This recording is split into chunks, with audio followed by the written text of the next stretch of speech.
बेटा जाओ, कुछ धन ले लो और वैद्य जी के यहाँ से दवा ले आओ। लग रहा है अंतिम समय आ गया है।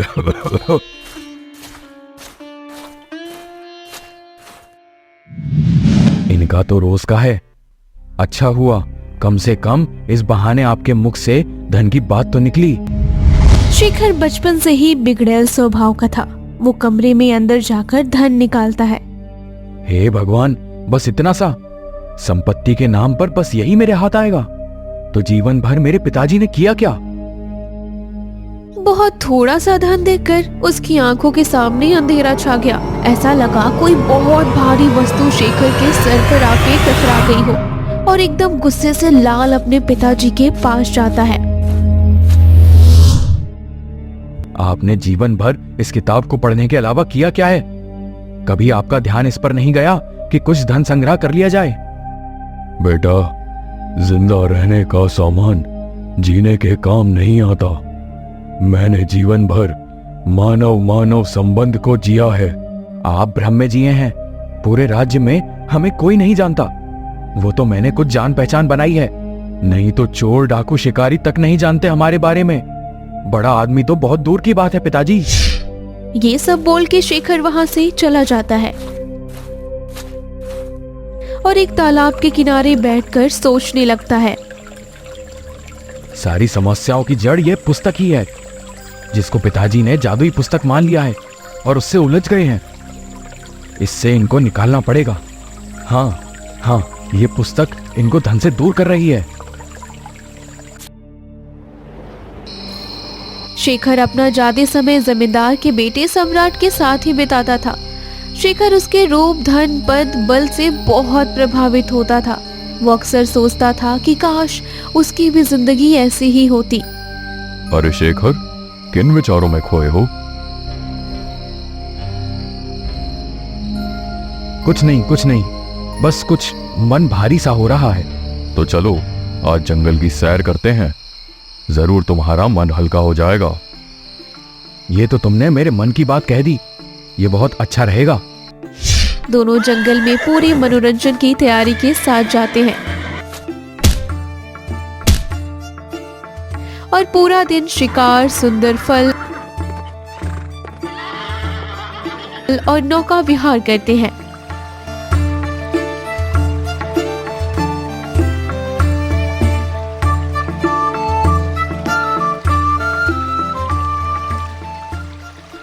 जब शेखर घर जाता है तो वो चुपके से पिता की किताब झोलकर रखकर निकल जाता है।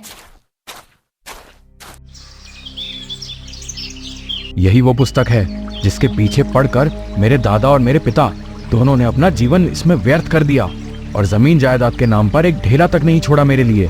पिता हो तो सम्राट के पिताजी जैसा हो। आज इस पुस्तक का विसर्जन करने से ही मेरे जीवन का उद्धार होगा। शेखर उस पुस्तक को नदी में बहा देता है। पुस्तक कुछ दूर तक बहता है, फिर उसके बाद नदी में डूब जाता है। अरे तू केवल भोग विलास करता रहेगा या उस पुस्तक के बारे में पता भी लगाएगा? जितना आसान तुझे लग रहा है ना, उतना आसान नहीं है उस पुस्तक को पाना। पिताजी, आप व्यर्थ में चिंता कर रहे हैं। वो तो जब मैं बोलूं शेखर वो पुस्तक लाकर मुझे दे देगा। मुझे कुछ दिन का और समय दीजिए। अरे वो जादुई पुस्तक है, जादुई। उस पुस्तक ने उस नीच शेखर को मौत के मुंह से निकाल लिया। वो कैसे? इस शेखर को एक अजीब बीमारी थी जिससे हर साल उसका एक अंग पत्थर का हो जाता था और कुछ सालों बाद पूरा शरीर पत्थर का हो गया। फिर उस पुस्तक का ऐसा जादू हुआ कि शेखर पूरी तरह सही हो गया। बस थोड़ा सा बेवकूफ हो गया है। जब जंगल में दोनों खा पी के आनंद ले रहे थे, तभी सम्राट ने शेखर से पूछा, तुम्हारे पिताजी के पास कोई पुस्तक है क्या? मेरे पिताजी पढ़ने के लिए मांग रहे थे। ये सुनकर शेखर एकदम अचंभित हो जाता है। हाँ, पर उसको तो मैंने नदी में फेंक दिया। नदी में फेंक दिए? मतलब? अरे मूर्ख, वो जादुई पुस्तक को ऐसे ही नदी में फेंक दिया? सम्राट को इतना गुस्सा आता है कि पास में पड़े पत्थर को फेंक कर मारता है, जिससे शेखर को चोट आ जाती है। शेखर को समझ नहीं आता कि ये सब क्या हुआ। अब शेखर सम्राट के यहाँ जाना छोड़ देता है।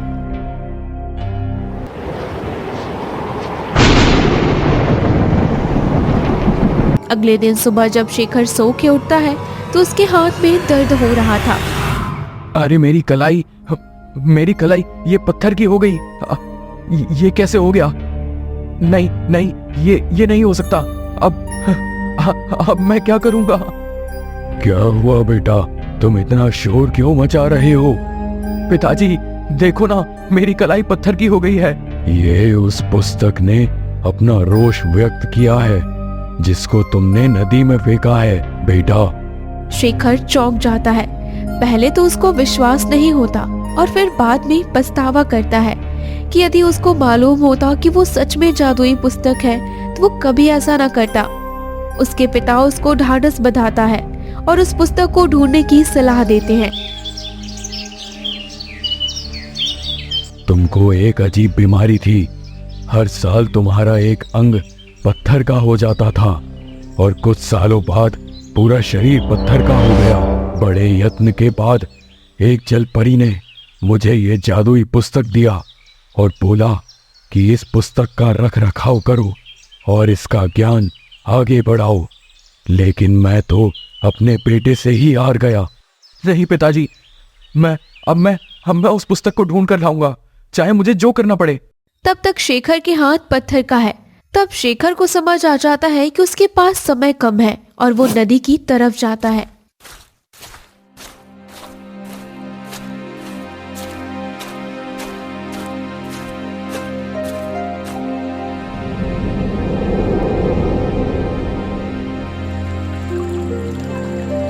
शेखर देखता है कि सम्राट पहले से ही जाल लगा के नदी के पास पुस्तक के फंसने का इंतजार कर रहा है। तब शेखर रात्रि होने का इंतजार करना उचित समझता है और फिर मशाल की रोशनी में नाव से पूरी नदी का चक्कर लगाता है। पूरी रात नदी का चक्कर लगाते लगाते शेखर सो जाता है और सुबह हो जाती है। हे जलपरी देवी, मुझे समझने में बड़ी भूल हो गई। मुझे माफ कर दो। मुझे वो पुस्तक दे दो। मुझे वो पुस्तक वापस दे दीजिए। मैं उस पुस्तक की रखवाली अपने पिताजी की भांति ही करूंगा। अरे ये कौन दिन में मशाल लेकर नदी पर चक्कर लगा रहा है? अरे ये तो शेखर है। हो ना हो ये उस पुस्तक के लिए ही आया है। ये ऐसे नहीं मानेगा।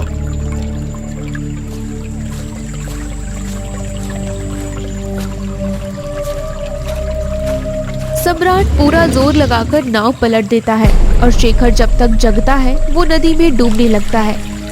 उसको तैरना नहीं आता था। उसका हाथ पत्थर के होने की वजह से वो तेजी से नदी के अंदर जाने लगता है।